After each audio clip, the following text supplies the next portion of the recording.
Welcome back. We are now inside of Google Bard, and we're going to ask Google Bard to create a script for us and to use substitute words whenever there is an idea that is borrowed. So in this case, we're going to ask Google Bard for the same information, even though we've stated it quite differently. What we're now going to do is we're going to add in the second part of the prompt. And so we're going to give Google Bard more information on how it can write the script, and we're then going to click enter. And so Google Bard has created our script.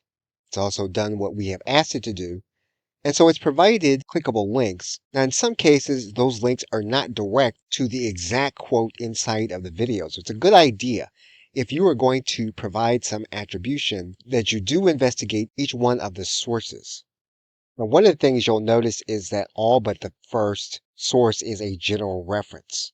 And when we ask this particular chatbot for exact sourcing, it will not provide that sourcing. It states that it cannot do so. So Google Bard, without some work and significant iteration, as of the recording of this video, won't provide the attribution that we actually want.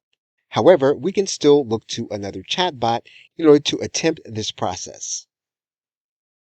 Okay, so with that, thanks, and I will see you in another video.